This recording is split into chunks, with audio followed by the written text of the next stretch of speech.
हिंदवी स्वराज्य संस्थापक छत्रपती शिवरायांना पुष्पमाला अर्पण करून योगी आदित्यनाथजी आणि सर्व पाहुण्यांच्या हस्ते छत्रपती शिवरायांच्या प्रतिमेला पुष्पमाला अर्पण करण्यात येईल आणि पुष्प वाहून या ठिकाणी वंदन करण्यात येईल। आज 1 मे महाराष्ट्र दिन, महाराष्ट्र राज्याचा 65वा खास स्थापना दिवस आणि योगीजींच्या हस्ते सर्व मान्यवरांच्या हस्ते बोला छत्रपती शिवाजी महाराज की हर हर हर हर। जोरदार स्वागत स्वागत।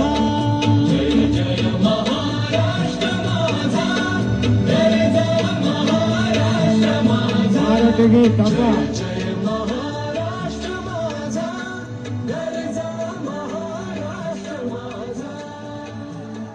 आणि आता शहर जिल्हा अध्यक्ष माननीय प्रकाश मामा ढंग या ठिकाणी उपस्थित यूपीचे आदरणीय मुख्यमंत्री बुलडोजर मॅन आदरणीय योगी साहेब, व्यासपीठावर उपस्थित सगळे सन्माननीय पदाधिकारी, बंधू भगिनी आणि मित्रांनो, मी फक्त 2 मिनिटं बोलणार आहे। मी खानदेशातून आलो आहे आणि आपल्याला विनंती करण्यासाठी आलो आहे की शिवसेना, भाजप, रासपा, आरपीआय याच्या सगळ्या उमेदवारांना मतदान करण्याकरता कमल हे आपलं चिन्ह है। कोटि कोटि हिंदुस्तानियों का द्वार उठाकर मांगेंगे, सौगंध छत्रपति की खाते है कि भगवा ध्वज लहराएंगे। जिस धरती पर जन्म लिया है छत्रपति ने, उसे हम अपनी मां कहलाएंगे। अगर उठे उस धरती पर किसका भी हाथ, तो उसके हाथ काट दिए जाएंगे। सौगंध छत्रपति की खाते है कि भगवा ध्वज लहराएंगे। कोई कहते हैं कश्मीर की बात, कोई कहते हैं वजीरिम की बात। कश्मीर तो छोड़ दो तो भाई तुम हिंदुस्तान की मट्टी भी न लपेट रहोगे। अगर भूल गए हो हिंदुस्तान पाकिस्तान की जंग की बात, अब्दुल हमीद भी थे हमारे साथ, हम उनको यह बता देंगे, सौगंध छत्रपति की खाते है कि भगवा ध्वज लहराएंगे। आज या ठिकाणी आदरणीय संजय काकांना निवडून देण्याकरता आपण सगळ्या जणांनी कमळावर या ठिकाणी बटन दाबावं ही विनंती करतो आणि माझे 2 शब्द संपवतो। जय हिंद, जय महाराष्ट्र। धन्यवाद।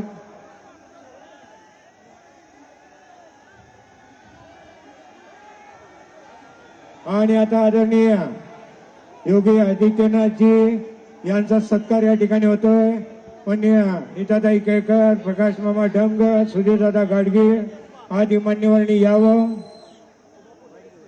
आणि आदरणीय पालकमंत्री माननीय नामदार सुरेश भाऊ खाडे या ठिकाणी स्वागत करतायत। एक सुंदर असं डमरू या ठिकाणी दिलं जात आहे। डमरू संपूर्ण आपल्या जिल्ह्यामधील मिरजमधील तंतुवाद्यांचं प्रतीक खास या ठिकाणी डमरू प्रदान करण्यात येत आहे आणि राम लक्ष्मण सीता डमरू वाजले दिल्लीपर्यंत 405 अबकी बार मोदी सरकार।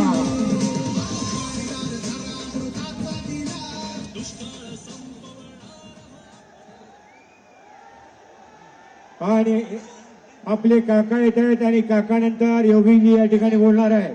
आपल्या सर्वांचा आशीर्वाद घेण्यासाठी माननीय संजय काका पाटील।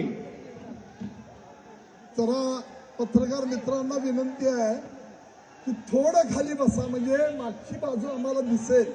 कृपया विनंती आहे, प्लीज जरा खाली बसा, प्लीज प्लीज। मागं माणसं आहेत, बाबांना योगीजींना बघायला आलेले आहे, ऐकायला आले। प्लीज मीडिया महत्वाचा आहे, पण लोकांना बघू द्या। एवढ्या उन्हात तानाचं लोक या ठिकाणी आले। अच्छा, थोडं खाली बसा प्लीज, खाली बसा। अच्छा, या प्रचार सभेच्या निमित्तानं या ठिकाणी उपस्थित असलेले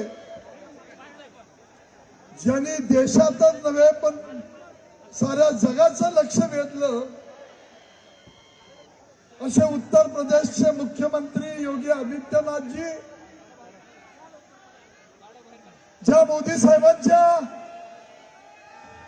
संकल्पनेतून त्यांनी प्रभू रामचंद्राच्या मंदिराची उभारणी केली, आपल्या मोदी साहेबांनी योगी आदित्यनाथजी यांनी या मंदिरात 500-600 वर्ष तंबूमध्ये असणारे आपले रामलल्ला या ठिकाणी मोठ्या मंदिर स्थापन करून आणि तेही मंदिराला सगळ्या देशातल्या लोकांची यथाशक्ती पैसे घेऊन ते मंदिर उभा केलं. कुठल्याही सरकारी खर्चाचा 1 रुपया त्यामध्ये खर्च केलेला नाही. असे आपले या ठिकाणी आपल्याला सगळ्यांना पाहायला मिळणारे, ऐकायला मिळणारे योगी आदित्यनाथजी महाराष्ट्र प्रदेश भारतीय जनता पार्टीचे अध्यक्ष आमचे नेते बावनकुळे साहेब, एक मंत्रिमंडळातील मंत्री गुलाबराव पाटील साहेब, आपले पालकमंत्री सुरेश भाऊ खाडे, सगळे सुधीर दादा आमदार, पृथ्वीराज बाबा माजी आमदार, आपले गोपीचंद पडळकर साहेब आणि भारतीय जनता पार्टीचे सगळे मातब्बर नेते, माझे सहकारी आणि व्यासपीठावर उपस्थित असलेले बाबांना भेटायला आलेले काही महंत, मी आपल्याला विनंती करतो की उद्याच्या 7 तारखेला जे मतदान होणार आहे, अतिशय उन्हाळा कडक आहे, टेम्परेचर खूप आहे, पण माझी आपल्याला विनंती आहे, ही निवडणूक देशाची निवडणूक आहे. ही ग्रामपंचायत, सोसायटी, पंचायत समिती, जिल्हा परिषद ही इलेक्शन नाही. या इलेक्शनच्या माध्यमातून या देशाची प्रगती आणखी करायची भूमिका म्हणजे देश हिताला महत्व देऊन या ठिकाणी ही निवडणूक होते. आदरणीय मोदी साहेब 10 वर्षामध्ये जी अर्थव्यवस्था आपली 11व्या स्थानावर होती ती 5व्या स्थानावर आणली. उद्याच्या 2 वर्षामध्ये ती 3ऱ्या क्रमांकावर येणार आहे आणि त्याचा प्रचंड फायदा हा भारत देश महासत्ता झाल्याशिवाय राहणार नाही ही बंधू भगिनींनो मी तुम्हाला खऱ्या अर्थाने विनंती करणार आहे. मला या ठिकाणी निवडणुकीच्या निमित्तानं थोडक्याशी आपलं बोललं पाहिजे की तो उमेदवार 2 उभा राहिलेले आहेत. एक महाविकास आघाडीच्या माध्यमातून असलेले उमेदवार पैलवान चंद्रहार पाटील आणि दुसरे अपक्ष उमेदवार विशाल पाटील, ज्यांना आयुष्यभर घरात खुशाली केली, सगळ्या संस्था मोडल्या, सांगली साखर कारखाना, वसंतदादा जिल्हा दूध संघ, सोनी कारखाना, प्रकाश आग्रह, वसंतदादा मका प्रकल्प, भारत सूतगिरणी, अहो एक ना अनेक उद्योग ह्या माणसांनी मोडून खाल्ले. तिथल्या कामगारांना देशोधडीला लावलं आणि त्यांची फंड आणि ग्रॅच्युटी देताना सुद्धा कमिशन खाल्लं. आज ते बाळ जरा आपल्याला वेगळ्या पद्धतीने पुढे यायला लागले. आमच्या घरावर अन्याय झालाय. अरे बाबा, तुझ्या घरामध्ये 12 वेळा खासदारकी होती, तुझे आजोबा 4 वेळा राज्याचे मुख्यमंत्री होते.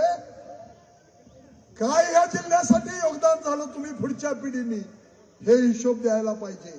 आणि आमच्यावर अन्याय झाला.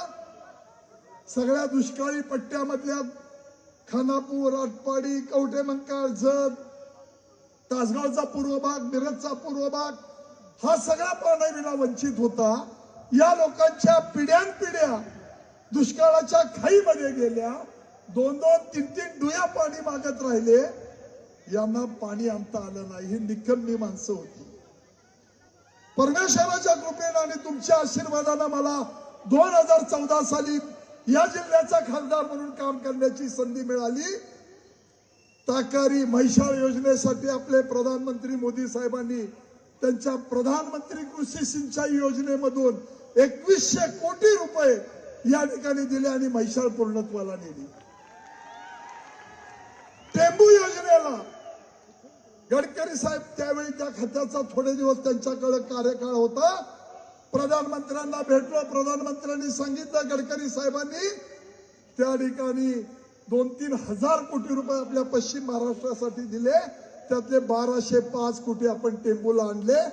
डायरेक्ट पैसे अनुशेषाच्या बाहेर जाऊन पैसे आणल्यानं सगळ्याच्या सगळे पैसे आपल्याला खर्च करता आले.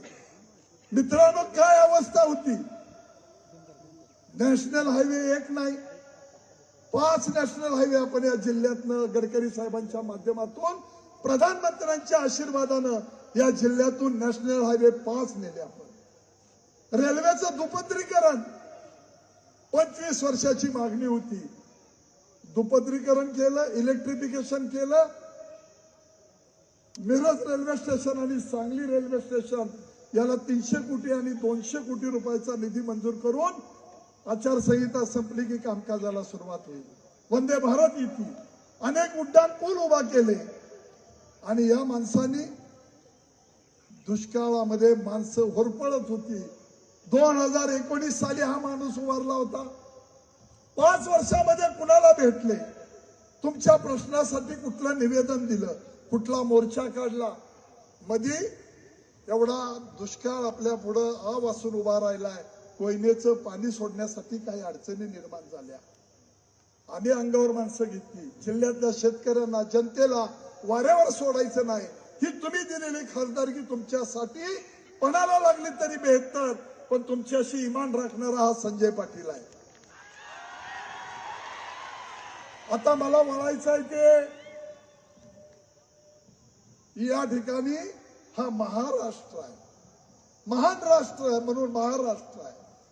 याच महाराष्ट्राने शाहिस्तेखानाची बोटं कापली.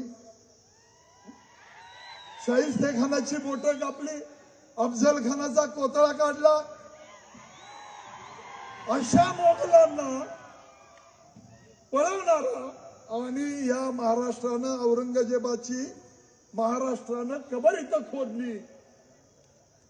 त्या माणसाला हा महाराष्ट्र अशा पद्धतीनं मोदी साहेबांनी प्रधानमंत्री मोदी साहेबांनी आपले योगी आदित्यनाथजी अतिशय कणखरपणाने हा देश पुढे नेण्याचं काम करतायत. मी आपला अधिक वेळ घेणार नाही कारण बाबांना इथून पुढे नाही जायचं आहे. पण मी विनंती करणार आहे, उद्याच्या 7 तारखेला तुम्ही सगळ्यांनी विचार केला पाहिजे. कुठेतरी सोशल मीडियामधून वेगवेगळ्या भूमिका पाठवणं आणि या निमित्तानं लोकांची दिशाभूल करणं. मी केलेल्या 10 वर्षातल्या आणलेल्या विकास निधीचा आणि त्यांच्या घरात 35 वर्ष असलेली सत्ता याचा हिशोब केला तर माझ्या 5% पैसे यांना विकास निधीसाठी आणता आले नाही. तुम्ही सगळे मायबाप तुमच्या आशीर्वादाने हे मला मिळालं. हा पापपुण्य मानणारा मी संजय पाटील कार्यकर्ता आहे. उद्याच्या 7 तारखेला कमळासमोरचं बटन दाबा आणि मोठ्या मताधिक्यानं मला विजयी करा एवढ्या आग्रहाची विनंती करतो. 2-3 दिवस राहिले, प्रचंड प्रयत्न करा. दिशाभूल करण्याचा प्रयत्न होतोय. ही निवडणूक निखराची करून मोठ्या मताधिक्यानं विजयी करा एवढी आपल्याला आग्रहाची विनंती करतो आणि या ठिकाणी थांबतो. जय हिंद, जय महाराष्ट्र. काकांनी आशीर्वाद मागितले आणि आता जय श्रीराम. आपल्या आजच्या भव्य महाविजय संकल्प सभेचे आदरणीय माननीय योगी आदित्यनाथजी, बोला जय श्रीराम, जय श्रीराम. अब की बार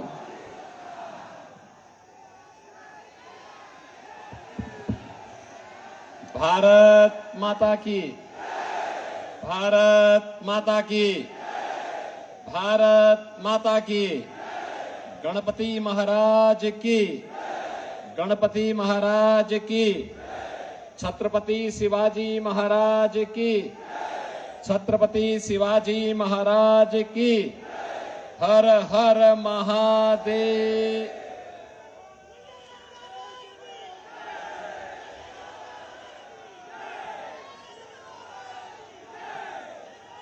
मंच पर उपस्थित भारतीय जनता पार्टी के स्टेट प्रेसिडेंट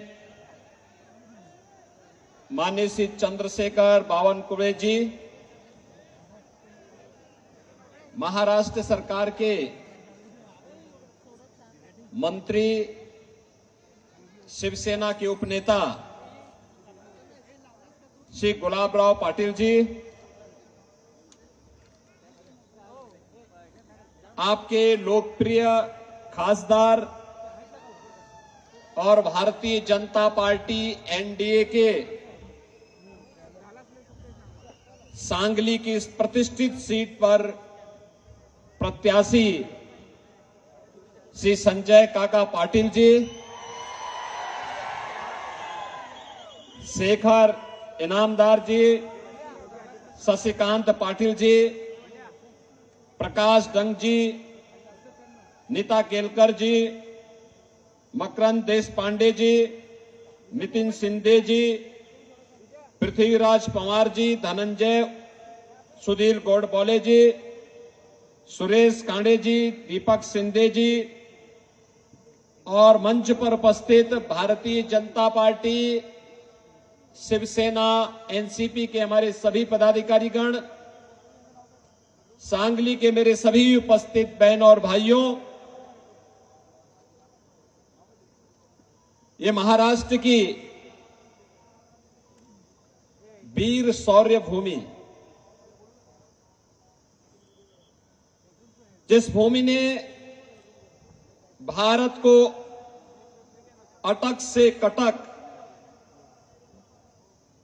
तक का एक सीमा विस्तार देने में महती भूमिका का निर्वहन किया है, ऐसी पावन धरा को मैं कोटि कोटि नमन करते हुए आप सबका मैं हृदय से अभिनंदन करता हूं।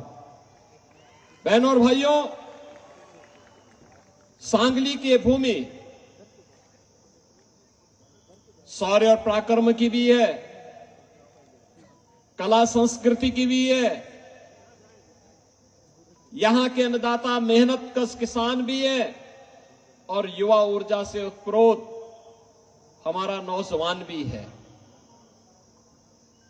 अपनी विरासत पर गौरव की अनुभूति करके आगे बढ़ता है, भारत की परंपरा को मजबूती प्रदान करने का कार्य करता है। और इसीलिए जब महाराष्ट्र के अंदर मुझे आने का अवसर प्राप्त हुआ तो मैं सांगली में भी आप सबसे लोकतंत्र के इस महापर्व पर उत्तर प्रदेश की राजधानी लखनऊ से और मर्यादा पुरुषोत्तम प्रभु श्री राम की पावन धरा से अपील करने के लिए आपके बीच आया हूं। बहनों और भाइयों, महाराष्ट्र ने भारत को बहुत कुछ दिया है, बहुत कुछ दिया है। जब हम महाराष्ट्र की बात करते हैं तो जन जन के मन में स्वराज का भाव पैदा करने वाले छत्रपति शिवाजी महाराज का स्मरण हर भारतवासी करता है। गणनायक की आस्था को जगाकर लोकनायक कैसे बनते हैं, जब इस ओर हम ध्यान देते हैं तो हमें बाल गंगाधर तिलक याद आते हैं। सामाजिक न्याय की परिकल्पना कैसे होनी चाहिए, जब हम इस बात का उल्लेख करते हैं तो साहू जी महाराज का स्मरण हम सबको करना पड़ता है। एक राष्ट्र की परिकल्पना को साकार करना है, यह भाव पेशवा बाजीराव ने अटक से कटक तक का इसी महाराष्ट्र से हम सबको सिखाया है। देश की आजादी के उस महाबिगुल को किस नाम से गौरवान्वित करना है, वीर सावरकर ने इसी धरती से 1857 के प्रथम स्वातंत्र समर की संज्ञा देकर के भारतवासियों में आजादी के प्रति गौरव का भाव जगाने का काम किया था।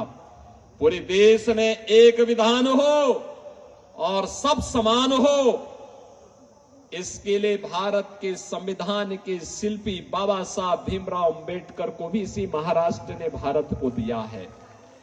बहनों और भाइयों, इसीलिए जब महाराष्ट्र की धरती पर मैं आया हूं, इन सभी गुणों को एक साथ अपने आप में समाहित करके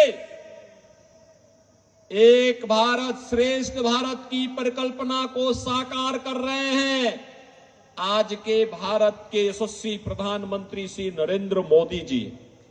और मोदी जी के नेतृत्व में हमने बदलते हुए भारत को देखा है। बहनों और भाइयों, एक ऐसा भारत जो हम सबके सामने स्पष्ट फर्क महसूस करा देता है। 2014 के पहले का भारत, 2014 के बाद का भारत। 2014 के पहले का भारत एक ऐसा भारत था जिस भारत का दुनिया के अंदर सम्मान लगातार गिर रहा था, सीमाएं सुरक्षित नहीं थी, आतंकी घटनाएं जहां तहां होती थी, नक्सलवाद तेजी के साथ अपना पैर फैला रहा था, देश के अंदर अन्नदाता किसान आत्महत्या कर रहा था, नौजवान पलायन कर रहा था, देश के अंदर न व्यापारी सुरक्षित था, न बेटी सुरक्षित थी, देश के अंदर अविश्वास का माहौल था, देश के अंदर संवैधानिक संस्थाएं आकंठ भ्रष्टाचार में डूब करके जिन लोगों को देश को आगे बढ़ाना चाहिए था, वे स्वयं आकंठ भ्रष्टाचार में डूब करके देश के सामाजिक ताने बाने को छिन्न भिन्न करने का कार्य कर रहे थे। और 2014 के बाद का भारत हम सब देख रहे हैं। प्रधानमंत्री मोदी जी के नेतृत्व में दुनिया के अंदर 140 करोड़ भारतीयों का सम्मान बढ़ा है। देश की सीमाएं सुरक्षित हुई है। अब कोई देश भारत की सीमा में अतिक्रमण नहीं कर सकता, कोई देश भारत की सीमा में अतिक्रमण नहीं कर सकता। आतंकवाद समाप्त हुआ है, नक्सलवाद तेजी के साथ समाप्त हुआ है। अब तो भारत के अंदर कहीं जोर से कहीं कोई पटाखा फूटता है तो पाकिस्तान पहले सफाई देता है कि मेरा हाथ नहीं है, क्योंकि इसे मालूम है कि ये नया भारत है, छेड़ता नहीं है, लेकिन कोई छेड़ता है तो उसको छोड़ता भी नहीं है।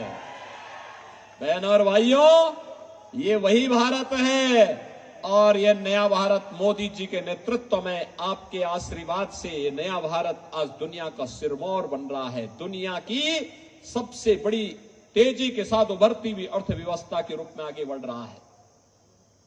आज भारत के अंदर अन्नदाता किसान आत्महत्या नहीं करता है, अन्नदाता किसानों को प्रधानमंत्री किसान सम्मान निधि मिलती है। नौजवान पलायन नहीं करता है, नौजवान के लिए पीएम स्टार्टअप की योजना है, पीएम स्टैंड अप की योजना है, पीएम मुद्रा की योजना है। मिशन रोजगार के अंतर्गत प्रधानमंत्री मोदी जी स्वयं नौजवानों के लिए कार्य कर रहे हैं। महिलाएं असुरक्षित नहीं, बल्कि अब तो उनके सशक्तिकरण के लिए 3 करोड़ ड्रोन लखपति दीदी बनाने के लक्ष्य को लेकर के प्रधानमंत्री जी ने अपने अभियान को तेजी के साथ आगे बढ़ाया है। बहनों और भाइयों, ये वही भारत है जिसने 10 वर्ष के अंदर लोगों को दिखाया है कि देश की विपत्ति में कैसे सहयोग किया जाता है। याद करिए, इस देश पर आपने राहुल गांधी को भी देखा होगा। जब भी देश पे संकट आता है, देश में कोरोना का संकट आया, देश में कोई आपदा आई, राहुल गांधी सबसे पहले देश छोड़ करके भागते हैं। आपने देखा होगा, कोविड आया था, वो इटली चले गए। देश के अंदर कहीं कोई आपदा आती है, अर्थक्वेक आता है, कहीं कहीं पर फ्लड आती है, वह छोड़ करके फिर इटली भाग जाते हैं। बहनों और भाइयों, जब इटली ही जाना है तो काहे चुनाव में आप यहां समय बर्बाद करते हैं, जाओ ना इटली में ही रहो। भारत के बाहर जाएंगे, भारत की निंदा करेंगे और भारत के अंदर आएंगे तो भारत को ऐसे बनाने का प्रयास करेंगे जैसे इनकी बपोती हो भारत। बहनों और भाइयों, ये नया भारत है मोदी जी के नेतृत्व में 80 करोड़ लोग फ्री में राशन की सुविधा का लाभ प्राप्त कर रहे हैं। कोरोना कालखंड में आपने देखा होगा, मोदी जी 10 वर्ष में न किसी से डरे हैं, न हटे हैं, न डिगे, न झुके हैं। मजबूती के साथ सीना तान करके भारत को विकास की नई बुलंदियों तक पहुंचाने के लिए तेजी के साथ कार्य कर रहे हैं। 80 करोड़ लोग फ्री में राशन की सुविधा का लाभ प्राप्त कर रहे हैं। 60 करोड़ लोग, बहनों और भाइयों, देश के अंदर आयुष्मान भारत की 5 लाख रुपए की हर वर्ष सुविधा प्राप्त कर रहे हैं। कांग्रेस की कमीशन खोरी पर मोदी जी ने लगाम लगाने का काम किया, क्योंकि हर गरीब का जनधन अकाउंट खुल गया। 50 करोड़ लोगों का जनधन अकाउंट खुल गया। अब दिल्ली और मुंबई से आने वाला पैसा गरीब के खाते में जाता है, किसान के खाते में जाता है, महिलाओं के खाते में जाता है। उस पर कोई सेंधमारी नहीं कर सकता। 12 करोड़ किसान सम्मान निधि का लाभ प्राप्त कर रहे हैं। 12 करोड़ गरीबों के घर में शौचालय बना दिए गए हैं। 10 करोड़ गरीबों के घर में उज्ज्वला योजना का एलपीजी का सिलेंडर पहुंच गया है। 4 करोड़ गरीबों के पीएम आवास बन गए हैं।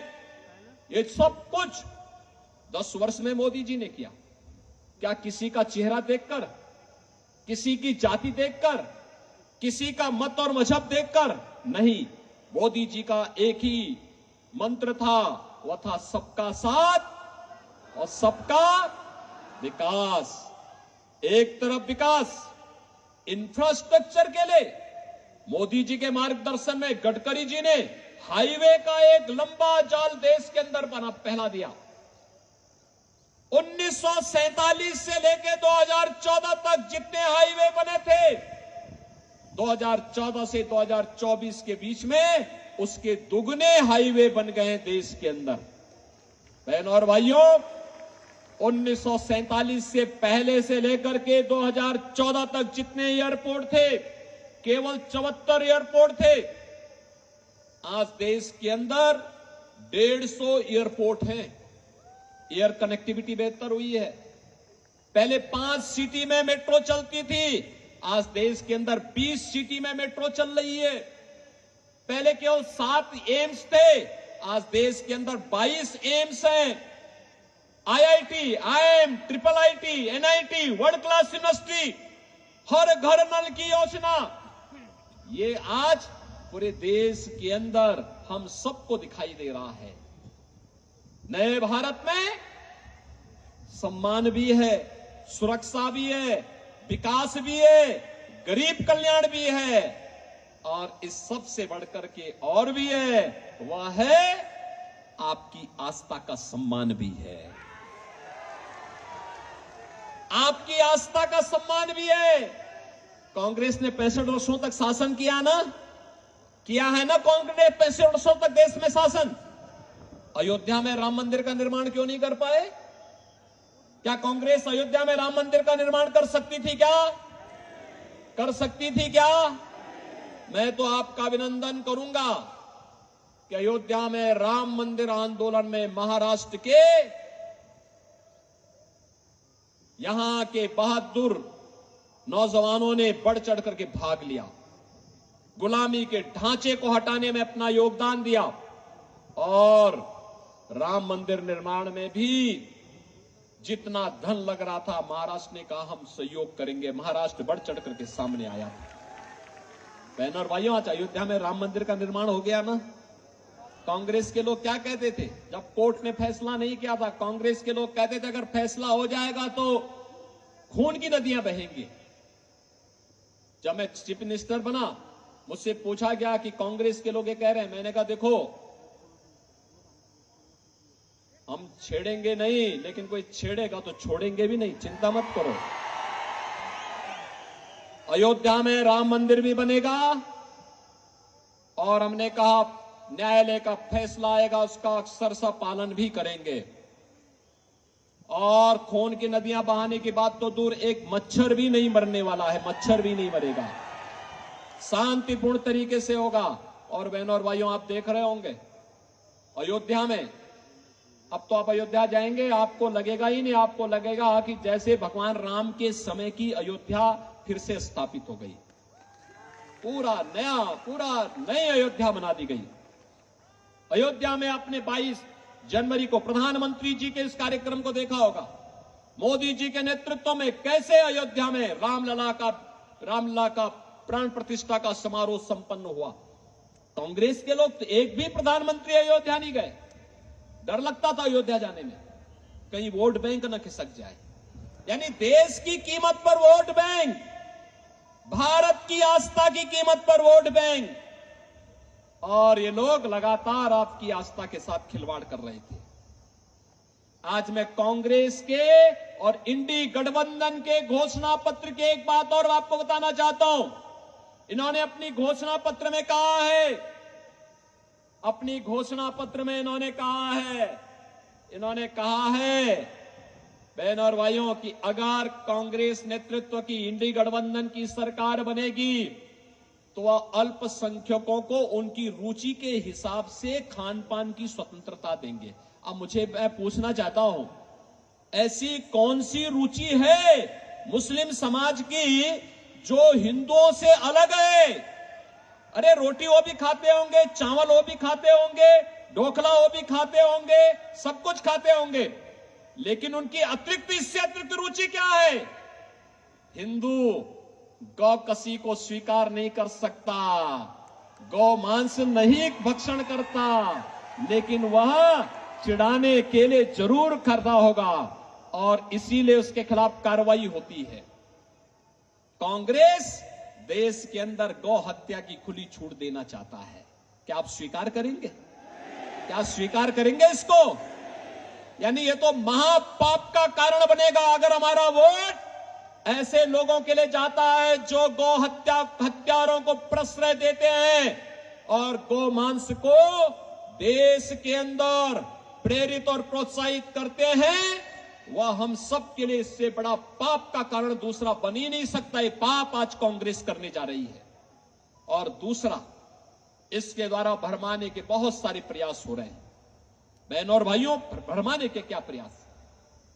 कांग्रेस जितना झूठ बोल सकती इस चुनाव में बोल रही है, क्योंकि उसे मालूम है इस चुनाव के बाद कांग्रेस इतिहास की वस्तु बनने वाली है। उसको मालूम है इसके बाद कांग्रेस को देश की जनता जनार्दन पूरी तरह ठुकरा देगी। और उत्तर प्रदेश में तो हमारी विधानसभा में 403 विधायकों का चुनाव होता है जनता के द्वारा। कांग्रेस को उत्तर प्रदेश की जनता ने कितनी सीट दी मालूम है? 2।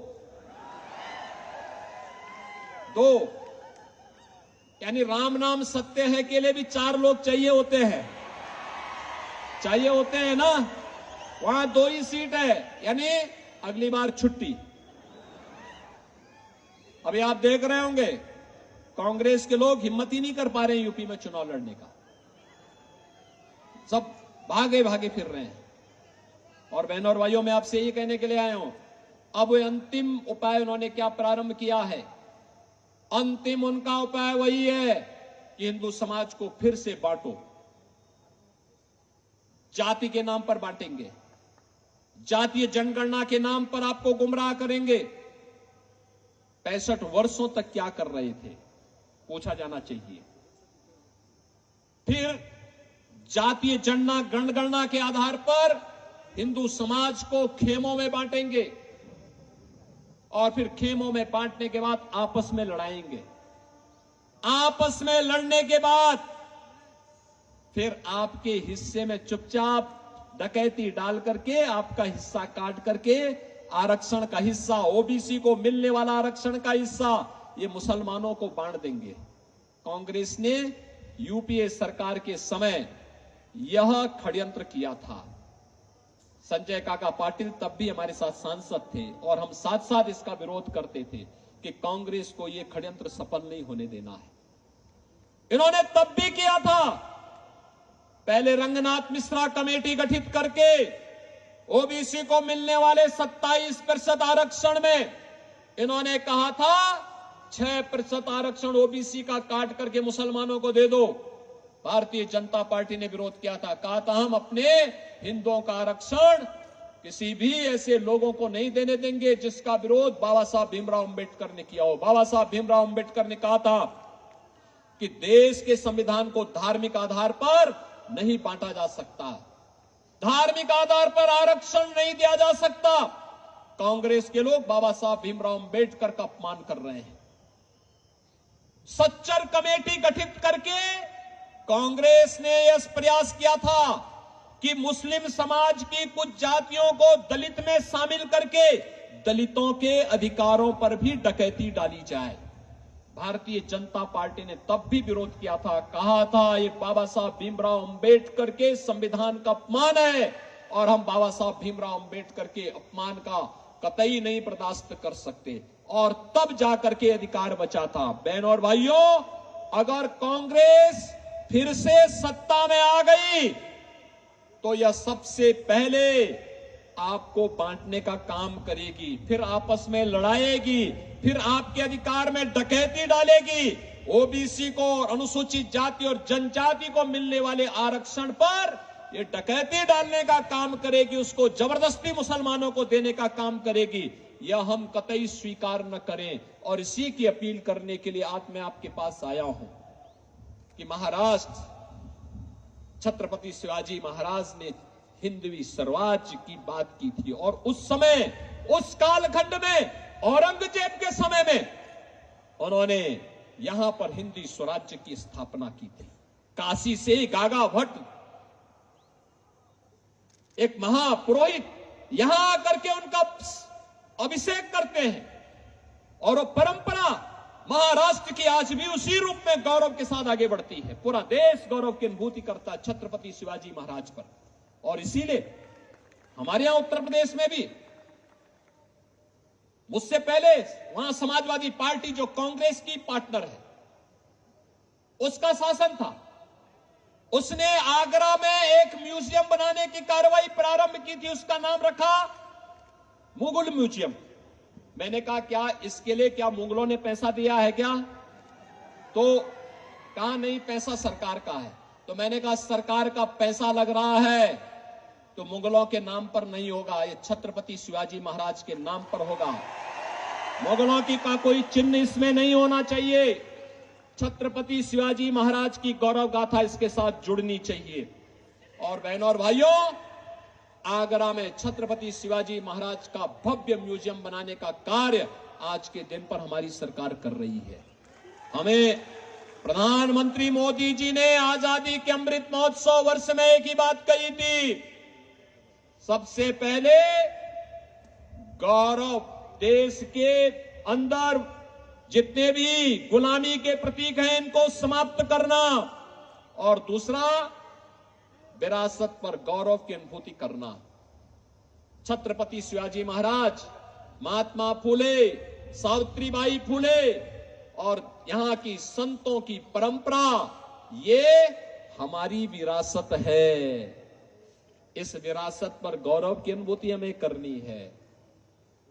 कांग्रेस, आपने देखा होगा, सेम पेत्रोदा का बयान आपने पढ़ा होगा ना, क्या कहता है? हम विरासत टैक्स लगाएंगे, यानी अब हमारी विरासत हमारी, और टैक्स कांग्रेस के लोग वसूली करेंगे। क्या आप छूट देंगे क्या? कांग्रेस को छूट देंगे क्या? अपनी विरासत पर, बाप दादों की कमाई पर, पूर्वजों की कमाई पर क्या कांग्रेस को लूटने की छूट देंगे? बहनों और भाइयों, यह स्वीकार नहीं होना चाहिए, कतई स्वीकार नहीं होना चाहिए। और सांगली में मैं इसलिए भी आया हूं, सांगली में बत्ती सिराला आप गए होंगे, वहां के हमारे मोहन जी भी यहां आए हैं। हमारा वहां पर बहुत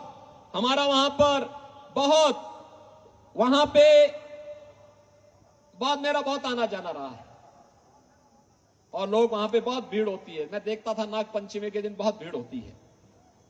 दूसरा, हमारे पूर्व गवर्नर राम नाईक जी का बचपन यही सांगली में व्यतीत हुआ था। राम नाईक जी 5 वर्ष तक यूपी के गवर्नर रहे। और बहनों और भाइयों, आज मैं इसीलिए आपसे अपील करने के लिए आया हूं कि मोदी जी ने आपकी आस्था का सम्मान भी किया है, सुरक्षा भी दे रही है, और अब उन्होंने कहा है कि हमें यह तीसरी पारी इसलिए चाहिए जिससे हम आत्मनिर्भर और विकसित भारत की परिकल्पना को साकार कर सकें। बहनों और भाइयों, आत्मनिर्भर और विकसित भारत का मतलब भारत का हर नागरिक आत्मनिर्भर होगा, हर चेहरे पर खुशहाली होगी, नौजवान के हाथ को रोजगार होगा, किसान खुशहाल होगा, व्यापारी का व्यापार फलेगा फूलेगा, दुनिया के अंदर फैलेगा। और इसके लिए हमें आस्था का भी सम्मान करना है। कांग्रेस के लोग आपकी आस्था का सम्मान नहीं कर सकते। आप मुझे बताओ, कितने लोग हैं जो अयोध्या गए हैं? कितने लोग अयोध्या जाना चाहेंगे? अरे पूरा ही सांगली जाना चाहता। संजय काका, एक ट्रेन बुक करवा देना 7 के बाद,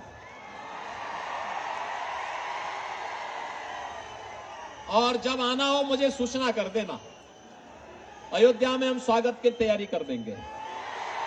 बहनों और भाइयों, आज के दिन पर अयोध्या में 5 लाख लोग एक दिन में भी आ जाएंगे तो भी रामलला का दर्शन करने में कोई दिक्कत नहीं होगी, कोई समस्या नहीं होगी।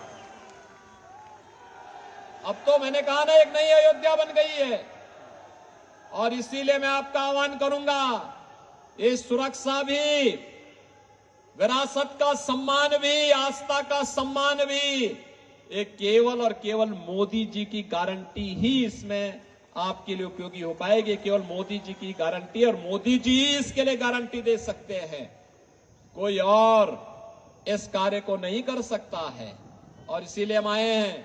संजय काका पाटिल और मैं दोनों एक साथ कई बार सांसद रहे, एक साथ रहे, लंबे समय तक रहे हैं। मुझे हमारी पार्टी ने बाद में उत्तर प्रदेश में भेज दिया है। उत्तर प्रदेश में, क्योंकि ये सब बड़े बड़े कार्य जो मोदी जी के विजन के कार्य थे, उनको जमीनी धरातल पर करना था। एक तरफ राम मंदिर बनाना था, और दूसरी तरफ वहां के माफियाओं को राम नाम सत्य की यात्रा पे भी भेजना था। आप देख रहे होंगे ना, यूपी में दंगा तो नहीं होता ना अब? कभी नाम सुना यूपी में दंगे का? बीजेपी के आने के पहले वहां रोज दंगे होते थे, कर्फ्यू लगता था। बहनों और भाइयों, पिछले 7 वर्ष में कोई दंगा नहीं, कोई कर्फ्यू नहीं। और इसीलिए मैं आपसे कहने के लिए आया हूं, बीजेपी इस बात की गारंटी होगी, सुरक्षा भी देगी, सम्मान भी देगी, और विकास को और रोजगार को भी तेजी के साथ आगे बढ़ाने का काम केवल बीजेपी कर पाएगी। और इसीलिए मैं आया हूं, भारतीय जनता पार्टी और एनडीए ने, जिसमें हमारे सहयोगी शिवसेना और एनसीपी, ये दोनों यहां पर, दोनों के नेता भी हैं, इन सब ने संजय काका पाटिल को अपना समर्थन देकर के मोदी जी ने उन्हें अपना प्रत्याशी बनाकर के यहां भेजा है। बहनों और भाइयों, हर व्यक्ति कह रहा है कि सांगली से संजय काका पाटिल जीतेंगे। आपका आशीर्वाद है। लेकिन मैं चूंकि आया था तो मैंने कहा भी हम लोग भी चलेंगे, और मैं इसीलिए आज आपके बीच में आया हूं, आपसे अपील करने के लिए कि हमें भारत को आत्मनिर्भर भारत और विकसित भारत बनाना है। इसलिए ये वही का रास्ता निकल रहा है। छत्रपति शिवाजी महाराज का हिंदवी स्वराज्य का मार्ग यही है जो मोदी जी ने आज विकसित भारत की बात की है, यही राम राज्य भी है। और बहनों और भाइयों, इसीलिए हम लोग आए हैं कि आप सबको मोदी जी का प्रतिनिधि बनना होगा, आप सबको एकनाथ शिंदे जी का प्रतिनिधि बनना होगा, आप सबको देवेंद्र फडणवीस का प्रतिनिधि बनना होगा, और आप सबको संजय काका पाटिल बनना होगा। और 7 मई को कमल चुनाव चिन्ह पर भारतीय जनता पार्टी के हमारे प्रत्याशी श्री संजय काका पाटिल को भारी बहुमत से, रिकॉर्ड मतों से विजयी बना के भेजे। सांगली के विकास के लिए, महाराष्ट्र की शेष परियोजनाओं के लिए, और मोदी जी के विकसित भारत की संकल्पना को आगे बढ़ाने के लिए संजय काका पाटिल सांगली में आवश्यक हैं। सहमत हैं? सभी लोग सहमत हैं? सभी लोग सहमत हैं? तो सब मेरे साथ बोलेंगे, भारत माता की, भारत माता की, भारत माता की, वंदे वंदे वंदे जय श्री राम, जय जय श्री राम, जय जय श्री राम। धन्यवाद। महाविजय संकल्प सभा आभार व्यक्त करतील प्रकाशजी डांगण, जिल्हाध्यक्ष त्या ठिकाणी आभार व्यक्त करतील। आधार साऱ्या जनतेचा, आवाज गोरगरिबांचा, पुन्हा आपला खासदार संजय काका सांगलीचा, थेट कार्यकर्त्यांपाशी ओळखतो नावानिशी संजय काका बंधू सखा साधेपणा जपलाशी संजय काका हक्काचा खासदार पुन्हा सांगलीचा, संजय काका हक्काचा, संजय काका हक्काचा खासदार पुन्हा सांगलीचा।